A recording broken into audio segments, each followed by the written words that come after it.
Good evening. We'll get started here in just 1 minute.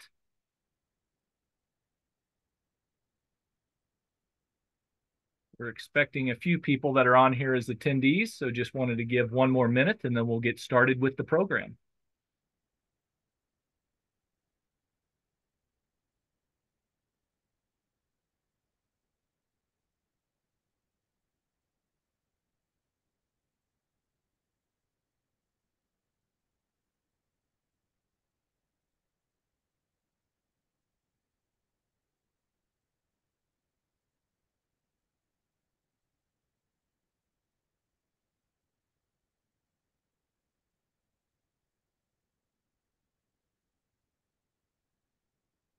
Well, it is 5:31, so we're going to go ahead and get started with the program.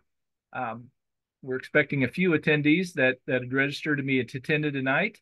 And for those of you that are on the Facebook Live program here on this March 27th, whichever way you're seeing us, thanks very much for joining. My name is Eric Danielson. I'm with the Iowa College Access Network, and we're going to be talking about this 2425 FAFSA to give you an idea on how it's going to look if you have not completed it yet. It's definitely been an experience with it this year with the 2425 form and being later when it was available than a normal time of year. And there's been some few glitches that have been worked out and others that are even after processing still being worked on too. But what we want to focus on tonight is actually to give you a form preview on what it's going to look like if you were actually filling out that form. Now, want to thank our partners that have joined us in these FAFSA step-by-step programs that we've done in December, January, February, and now March as well. The Bureau of Iowa College Aid, IASFA, the Iowa Association of Student Financial Aid Administrators, and then us at ICAN as well. And in fact, tonight, we have a couple of people from the Iowa Association of Student Financial Aid Administrators that are volunteering to answer questions on the chat. And just to let you know, that's how it's going to be. My name is Eric Danielson, the one down below at the bottom on there. I'm going to be going through the slides with you step by step. And then we have Janelle Martin from Buena Vista University and Shelly Adams from ISL Education Lending that is on the chat. And I think joining us in a little bit will be Sarah Freestone from Iowa State University. If you have a question, please put it in the chat box. And as I go through with it, our FAFSA step-by-step volunteers will be answering those questions for you. We're not using anything else, so please, if you've got a question, use it in the chat box, and we'll answer those questions that you have tonight. Did want to show my screen at ICAN here. That is our website and phone number. If later on you would like to get help in actually filling this form out in person or doing a virtual appointment through Zoom, you can give us a call or go online to our website at icansucceed.org and set up an appointment with us.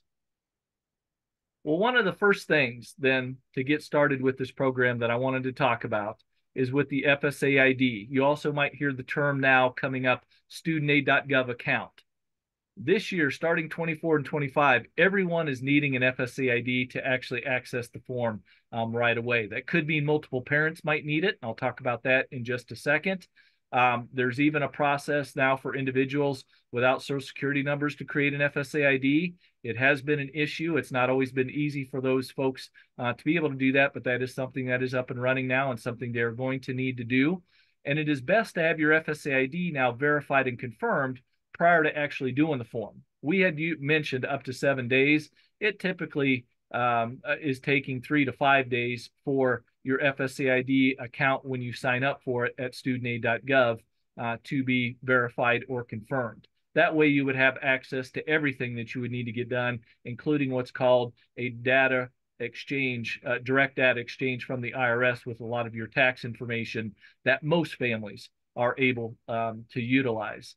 Now, anytime you access the form with your FSA ID username and password that's created, you're going to be multi-factored authenticated, which means typically a text or an email is going to be sent to you with a 6-digit code each time you need to access that.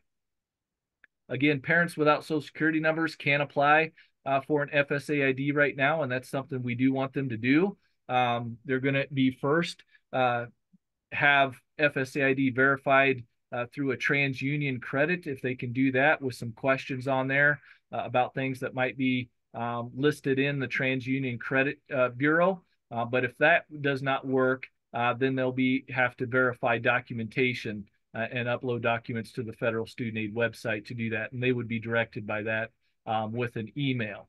The manual process of signing a signature page has been retired. So one form or another, people are going to need to get FSA IDs to be able to access this form. And so I didn't want to talk too long about it, but long enough to know that this is very important and something you need to do. And each contributor is going to need to do that. So the student and at least one parent, but maybe both parents in a two-parent household may need to have an FSA ID. And again, where you would register for those is at studentaid.gov.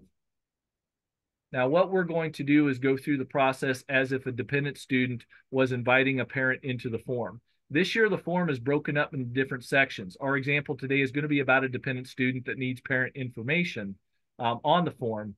And in the past, it used to be just still one long form. You fill out your different sections, the student and the parents.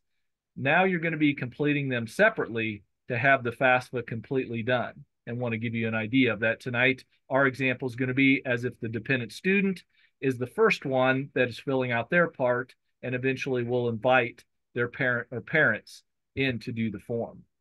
So when you go to studentaid.gov, this is what it's going to look like on the front page, and we want you to click on starting a new form if you had not done yet. If you already had one, you would put edit existing form on there, but we would want you to start and click on the new form. And the majority of families that are watching this will probably haven't started yet. Now it's going to have the student log in right away with their username and password that they created from studentaid.gov. So they'll go ahead and log in with that, email, phone if it's been verified, or the username that they created, and then the password within there, and hit log in. They will be two-step verified. I'm not showing that screen, but they will have a text or code emailed to them, and they'll need to put in that 6-digit code to do that. Next, though, when they're starting this 2425 form, it's going to welcome them and say, are you the student or the parent? Here, for our example, we're going to say we're starting off with the student and click on that to hit continue. And then it goes through 4 videos of onboarding. Now, you can certainly take a look at those. We're not going to look at them tonight. One is about what a FAFSA is. The other is about contributors to the FAFSA form, which we're going to talk about here actually right now. Who is considered contributors on the form? The student, and then also if the student's not married, the spouse would be a contributor as well if they were married. But for our example here with the dependent student, it's going to be what parent or parents are contributors on the form. Now, if both your legal parents are married, you're going to answer questions about both of those parents on the form. Both of them will need to be contributors. If those parents filed a joint return in 2022, which is the tax year that's going to be asked on this form, then only one parent needs to get an FSA ID to be able to complete the form. Now, if both legal parents are unmarried but living together, we still need to answer questions about both parents. But they would not have filed a joint tax return then, since they're not married in 2022. So this is one example where both of these parents would need to have FSA IDs, and both of them would need to be invited as contributors on the FAFSA form. Now, if a parent is widowed or single, we're only going to answer questions about that parent, and only they would need to get an FSA ID, unless that widowed parent would be remarried as of today. And then we would need to answer questions about that parent and step-parent. And if they just got remarried 2-3 weeks ago, we still need that parent and step-parent information on the form from 2022. That's another example. They would not have filed a joint tax return back in 2022. So both those parents, the actual parent and step-parent, would each need to have an FSA ID to be able to complete their sections and have their tax information brought in. A big question has always been when the parents are divorced or separated. If parents are divorced or separated, we answer questions about the parent now that provided the most financial support in the last 12 months from whenever you're filling out the form. So if that is March 27th, we look at the last 12 months. And if that is mom who has provided the most financial support, and mom is not remarried, then it's only mom's information that goes on the form, and only mom would need an FSA ID. If, though, that parent that is responsible for filling it out, say it is mom, is remarried as of today, then we need to answer the questions about mom and the step parent. If that mom has been remarried for quite a few years and they filed a joint tax return in 22 with their current spouse, then only mom would still need the FSA ID. But if mom just got remarried a couple of weeks ago, then that step parent, they wouldn't have filed joint tax returns in 2022. So mom and step parent would need to get FSA IDs to be able to complete their sections. So just to point out, with those FSA IDs, not only the student and one parent needs to get it. In some cases, it could be, if it's a two-parent contributors on the form, both of them may need to get the FSA IDs now to complete their sections. Other onboarding with the videos, what to expect, and then after submitting the form, kind of what to expect there, which is something we'll talk about a little bit towards the end, but all of us at students, families, and colleges and universities are all still kind of seeing what to expect after submitting the form. It's been kind of a crazy year in getting information out to the colleges and universities, being able to get that. We'll talk about that here towards the end. Now, after we get through the onboarding real quick, the student identity information, you'll just want to double check that to make sure that everything looks good. If for some reason something is off, you can't just go into this part, excuse me, to be able to make changes. You'd actually have to go into the account settings on the studentday.gov website. So you kind of have to get out of the FAFSA form, go to account settings and make any changes if for some reason the name or date of birth, an email address or phone number needed to be changed on there. In fact, I would encourage every student and even parent when they enter in their FSA ID to maybe double check those account settings at first before actually completing their part of the FAFSA form to make sure all of that information is correct. If it is correct, next it'll be about the look through the address again. This is another part. If the address needs to be changed, that'll need to be done actually in the account settings part as well. If it is correct, though, we'll hit continue. And then it's going to ask about the state of legal residence. When did the student become a legal resident of whatever state that is? For a lot of students here in Iowa, they became a legal resident of the state, came to Iowa when they were born. And if that's the case, they would put the month and year that they were born down on the form. But if that happens to be at another time, another month or year, that's what they would go ahead and list. I will tell you, we want you to come as close as possible to that question. But if you're not exactly sure on the exact month of the year, don't worry about that. Try to come as close as you can. But being totally exact on this question isn't as important as things like social security numbers, date of birth, and name on the form. Once we list it in and hit continue, now we're going to get into a part that provides consent for the student to have their federal tax information brought over directly from the IRS. Now, even if the student didn't file taxes in 2022, this is something that they're going to end up needing to do. And so a lot of the first part of this, a lot of legalese on here and letting you know information. But to be eligible for federal aid, each contributor is going to have to hit approve in their section of the form on that. So again, even if the student didn't file taxes in 2022, we want them to hit approve on this to have taxes brought over. If they didn't file, it'll kind of tell them that they didn't end up filing, and there'll be a few other questions later on within their tax part. It'll ask them, did you file? You'll put no, and it'll skip some of those questions for them. So hit approve on this, and now we're going to get into the student's personal circumstance situation. Ask them about their marital status. Most are going to be that we're talking about right now, especially high school seniors. We'll put down single, never married, and hit continue. What their plans are going to be, first year freshman. Even if they've got some college credit ahead of time, put down first year freshman on this form. Will they already have their first bachelor's degree towards the bottom? Most students, that's going to be no on. But if you are a student filling this out for graduate school, that's going to be a yes on this. And you really want to list down whatever year that you're going to end up being starting in 2024 on this form. Then we hit continue. And now the personal circumstance questions. That's asking to see if any of these apply, and you would check any that do. If they're currently serving on active duty in the armed forces, or if they're a veteran, or if the student has children or other people who live with them that will receive more than half their support from them. From now and through July 1st of 2024 through June 30th of 2025. At any time since the student turned 13, were they an orphan?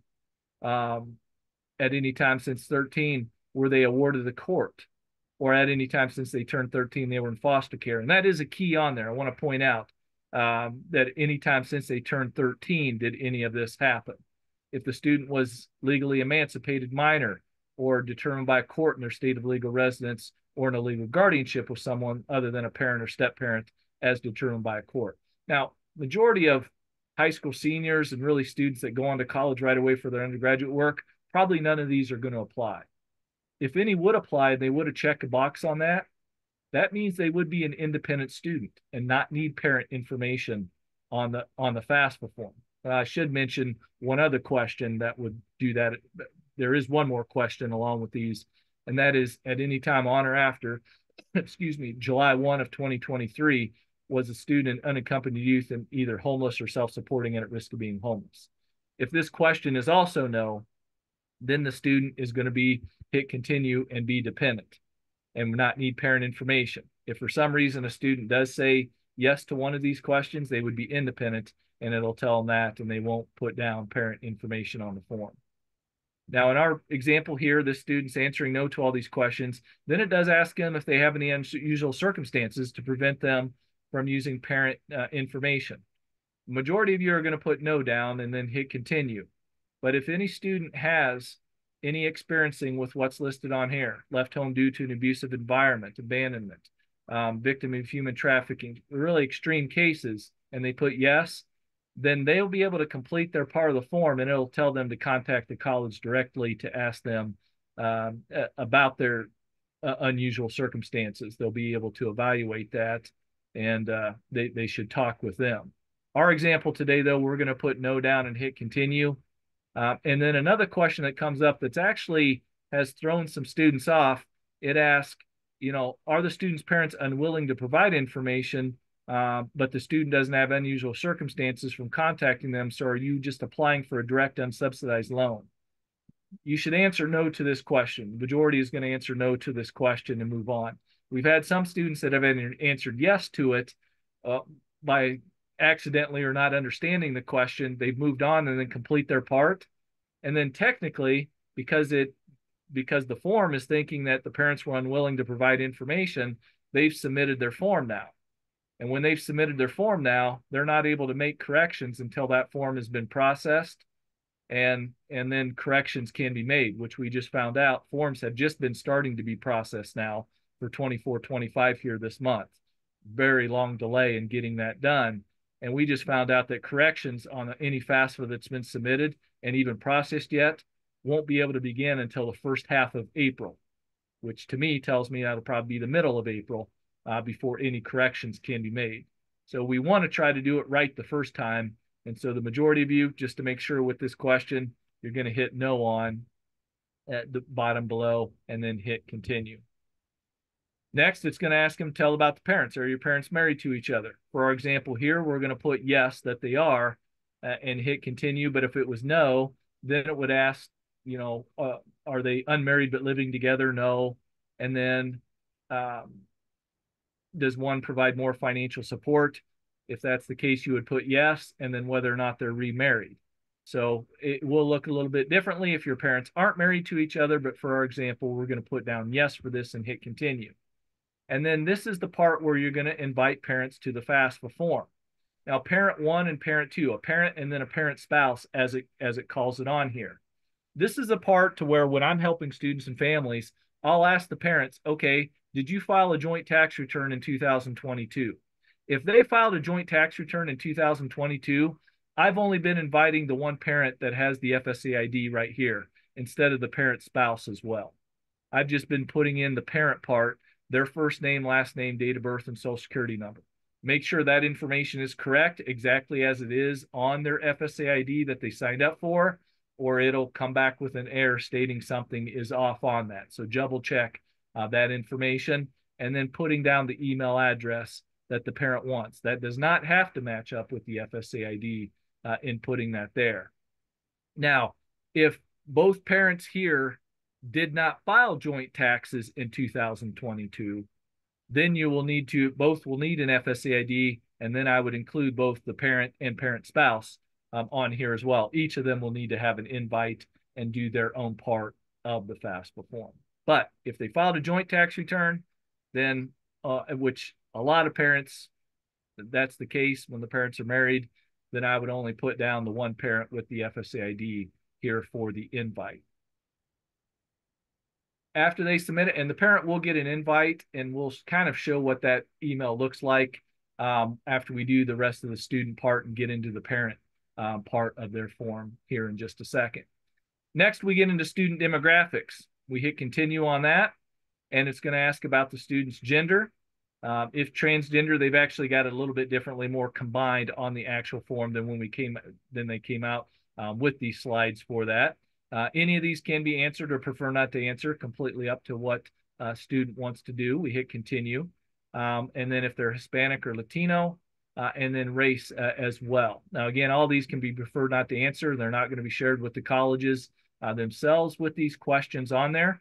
I'm not 100% sure what U.S. Department of Ed is doing with the questions, but whatever you want to end up doing in answering them, that's up to you either way. It's not going to affect any kind of financial aid that you're able to receive. After we answer these, hit continue and answer these questions. It's going to ask about U.S. citizenship. Student's a U.S. citizen. Click that down and hit continue. Did either parents attend college? They do ask us a little bit different way on that. They'll ask if the parents started but didn't complete, or if neither attended, or if one or both parents have a degree, and you'll answer those questions about parent educational status, then hit continue. If a parent was killed in the line of duty, yes or no for this question, and then hit continue. Next, we get into the student's high school completion status, asking them if they're going to have a high school diploma before they start their 24-25. If that is yes, they'll click on that, hit continue, and then do a search for their high school on where they're at and put that high school. So wherever that is here in the state of Iowa, I know our example has New York on there, but popping that in and finding your school in the state of Iowa and hit continuing, and then it'll show that school once you find it just to confirm. And if it is correct, then you'll hit continue. And now we're going to get into the student's finances. With the student's finances that is on here, if the student did file taxes in 2022, then what we want to see is hopefully this very first slide right here. This means that their information was brought over electronically directly from the IRS, and we won't have to do anything else but answer a couple of these questions. If they've received any college grants or scholarships or AmeriCorps benefits to their income on their 22 taxes, or if they receive foreign earned income exclusion. Almost every student's going to answer 0 to these two questions that are on there, but this means their taxes were brought over. Now, if a student didn't file taxes in 2022, they're actually going to get a screen that says, did or will you file taxes in 2022? You put no down, and then it's going to move on to the next screen, just like as if you would have, if you did file taxes and put zeros here and hit continue. It's going to move on to the asset questions. 3 questions of assets as of the day you're filling out this form. Balance of cash savings and checking, net worth of business or investment farm, net worth of investments on here. In fact, the investments in business and farm, they did reorder those. So all 3 are going to be on there. It's just the investments will be asked first, and then business and farm after that. I want to get into that a little bit more when we get into the parent part of the form, what it means about business and farm and investments. Once these questions are answered and we hit continue, now the student's going to list the college or colleges they want the information sent to. This year, up to 20 colleges can be listed down on the form. If they have just one, one is all you have to put down, but up to 20 is what can be listed on there. So you can do a search. If you have school codes already, which I know at ICAN, our booklets, we've got codes listed for the Iowa colleges, you can put in the codes as well. Either way, putting up to those 20 colleges that you want on the form, after you've listed those, we hit continue. And now we're about done with the student information. You can review over their personal identifiers, circumstances, demographics, financial, colleges, just double checking information that is on there. It'll also show you which contributors that you sent them with, whether one or both, that an invite was sent. It will show that. And now you're going to sign and complete your part as the student going through it. You know, it's going to say making sure you're not in default for a loan. You're signing you're not that, or don't owe money back on any federal grant program, or not going to receive Pell Grant for more than one school. Just kind of disclaimer on here. But you're going to click on the box to sign your FAFSA form, hit submit. And we want to see this right here that you're almost there. The student section is complete. So starting with the student, that's what we're going to see. And then again, we're going to see the parent contributors that need to complete their section. And for a FAFSA form to be totally completed and submitted in, each contributor needs to make sure that their section is going to end up being completed. So now that the student part is done, what some of you might do is to go into the email of the parent contributor, and there's going to be a place within that email on there where you can click on to start the form to be able to log in. This kind of gives an example on what the parent email is going to look like. When I'm helping students and families, though, in my office, typically what I do is log out of the student's FSA ID, the username and password, their account at studentaid.gov, and then I log in with the parent's account to go in too, because really that's what the email is going to do for you as well. So we log in with the username and password for the parent, and what we're hoping to see on there is that they have an activity to where they've been requested to be a contributor. And so you can decline that, or it says get started. Right now, they actually have accept the invitation. So you've been as a parent, you've been requested on a FAFSA for your student's name. We want you to accept that invitation, and now it's going to go through your part of the FAFSA form. This page kind of details information on what it means to be a contributor, but really you're going to go through a lot of the same looking process just as the student did. It's got the onboarding with the what is the FAFSA, the contributors, what to expect, and after the submitting the FAFSA form as well. It'll want you to identify make sure your identity as the parent, your information is correct. So you want to double check that if anything needs to be changed. Again, in the account settings is where you would need to change that. Same with the address too. Then right away, it's going to ask you as a parent to provide consent to have your taxes brought over. And again, every contributor must hit approve to do that. If any contributor says they don't want to give approval for that, the student will not be eligible for federal financial aid. So we want you to hit approve on there. And now we're going to go through the demographic form for the parents, asking what their marital status is. This example, we're using married, not separated here on the form. State of legal residence. When the parent, and if there's more than one parent that's going to be on the form, really the parent that is logged in with their FSA ID. So for this parent, when did they become a legal resident of, and for you, legal resident of Iowa? For some of you as parents, that might have been the day you were born as well. So you'd put the month and year you were born, if that would be the case.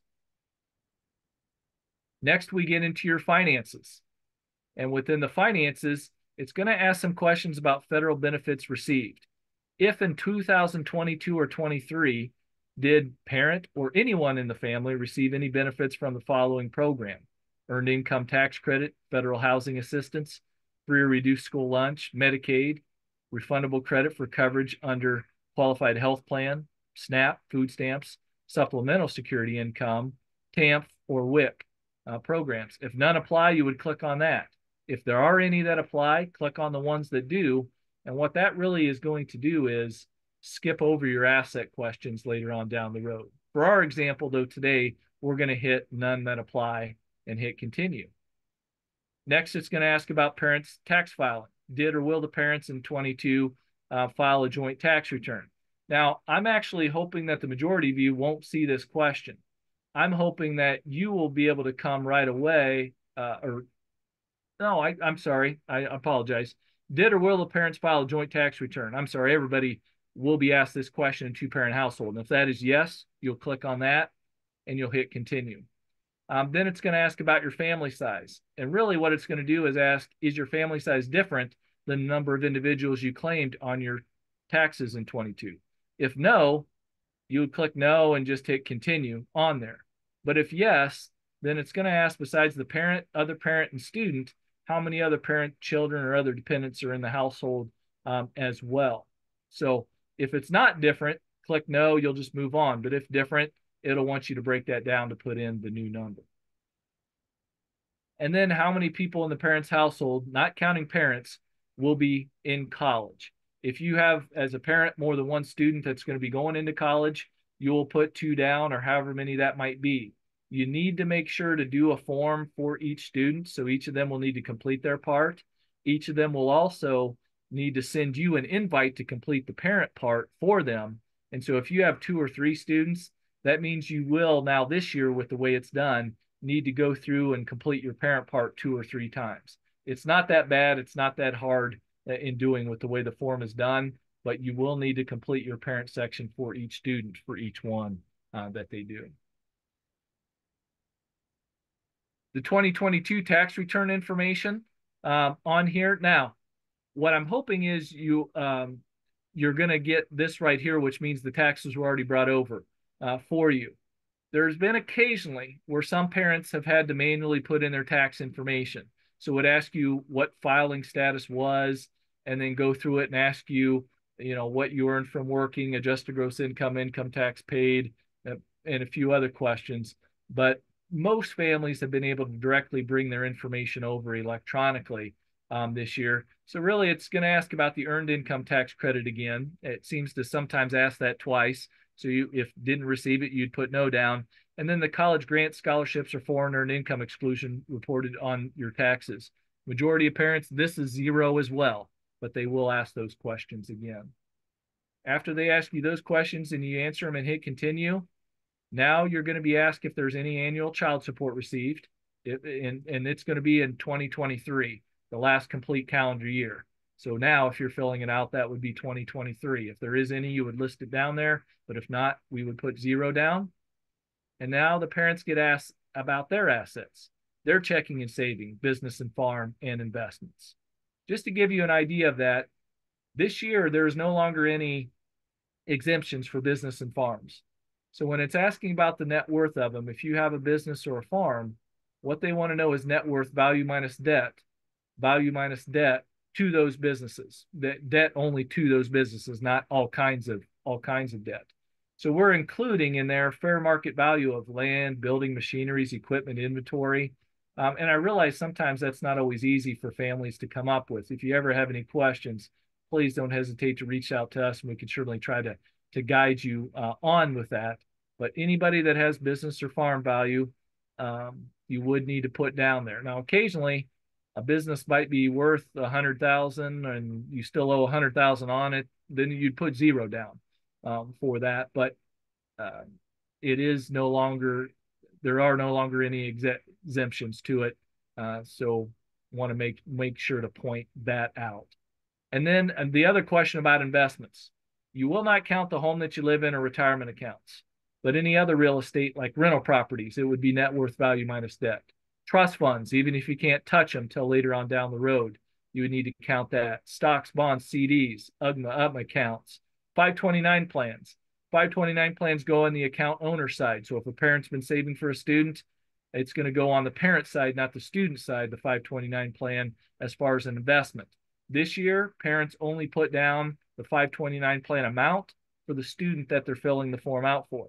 So if you have multiple students, your investments could be different because your 529 plans for each student you're filling out a FAFSA form for could be different as well. But we used to have to combine those. Now this year, 529 plans, if you have that, only put down the amount of the 529 plan you have for the student that you're doing the FAFSA form for. If a grandparent or aunt or uncle has been saving a 529 plan for a student, there's nowhere here on the form we've got to count grandparent or aunt or uncle's assets. And the way those are set up, they would still be considered the asset of the grandparent or aunt or uncle. So they would not have to be an investment included on the form. I've mentioned investments not included, home that you live in, life insurance values as well besides retirement. And even this year on the 2425 form, you do not have to count the amount of what you contributed into a retirement account in 2022 either.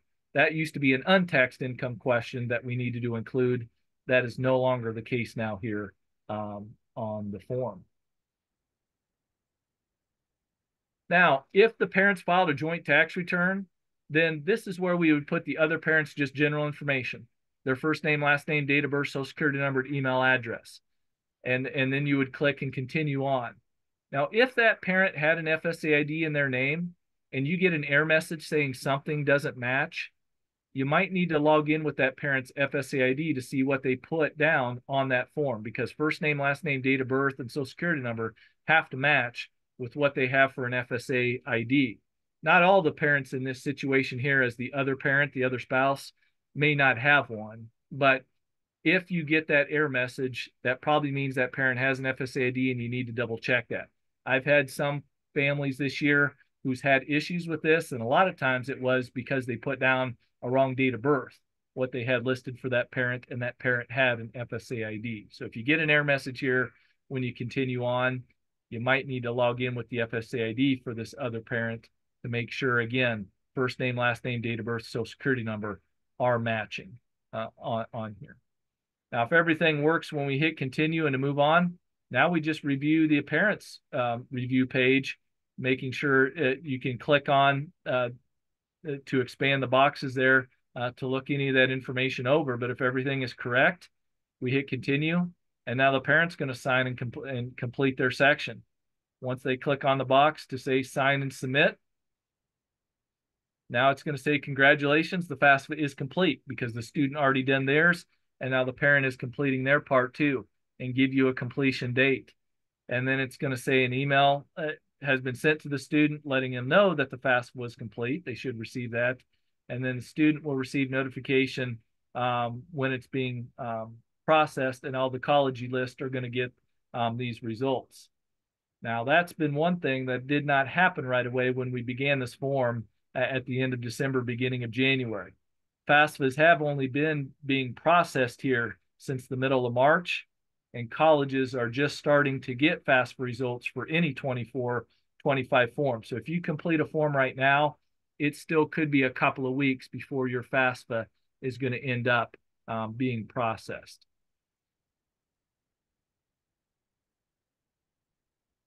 Just want to put out a last call here as I'm going to wrap up going through this real quick. If there are any questions, please put those in the chat box if you do have any questions at all. But the last thing that I wanted to mention about before I thank our step-by-step partners and give our information again is, once the FAFSA is processed and the college gets the results, if there's anything else that they need from you, the colleges will let you know. We have seen some families that are experiencing, and students that are experiencing after the forms are being processed, that they're saying they're missing a signature. How for many families that is the case when you've got to now log in with your FSA ID, your electronic signature, and sign and submit, I'm not sure, but there could be a few families that are saying missing signature. And if after your FAFSA is processed, there is a button that says that, I would click on there to provide it when you are able to. The problem right now is that no corrections can be made until by the first half of April. So chances are, again, by the middle of April is when corrections are going to be able to be made, even though some FAFSAs are being processed right now. In a typical year, you could make corrections right after the FAFSA form was processed, but that's not the case at this time. Because there still could be corrections and colleges are just now receiving FAFSA results, there is a very good chance that many colleges and universities will not be able to, have not been, and won't be able to send out financial aid offers until maybe the middle of April at the earliest, but it could be the end of April or even beginning of May. So unfortunately, whether it's a high school senior or returning student, you're going to see financial aid offers a lot later than in a normal year from colleges and universities. And this isn't just one specific state or college or university. This is nationwide because of the FAFSA being delayed, and then honestly so many glitches and problems that have been happening not only in completing the form, but now as well as getting it processed.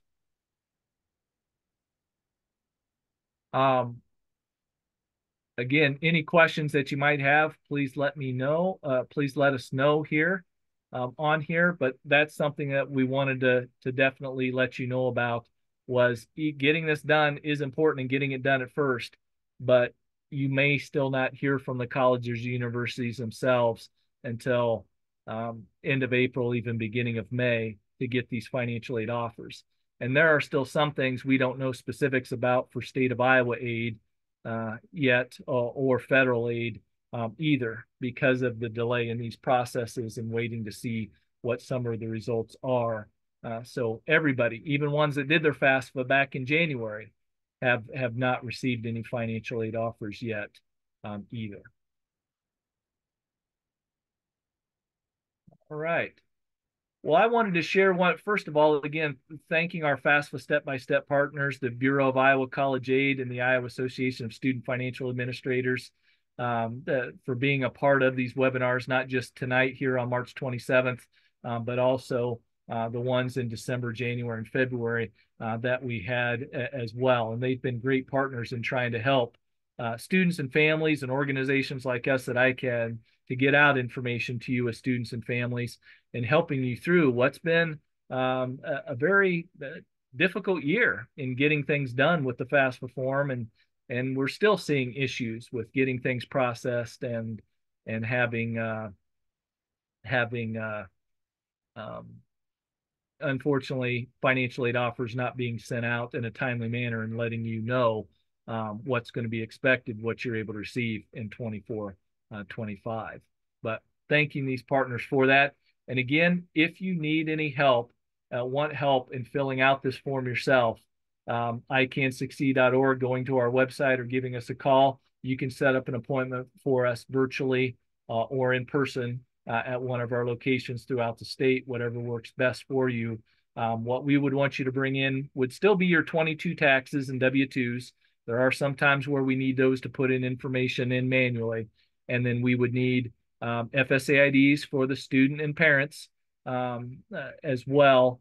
And then making sure you are each available too. And what I mean by that was each time we log in with an FSA ID, a 6-digit code is going to be sent. So we need to make sure that the student and parents are all available to get that 6-digit code to be able to complete their sections when we're helping you out, again, whether in person or with a virtual appointment. All right. I am not seeing any questions now on the chat. So I think we'll go ahead and end this FAFSA step-by-step webinar, whether you were seeing it in person or live here on Wednesday, March 27th. We appreciate you taking the time to learn more. And again, want to make sure that you do reach out to us at ICAN, to any of the colleges and universities yourself that you have, that you're looking at. Don't hesitate to reach out to them as well if you have questions. So take care. Good luck with this. And again, let us know if any questions pop up later. Thank you.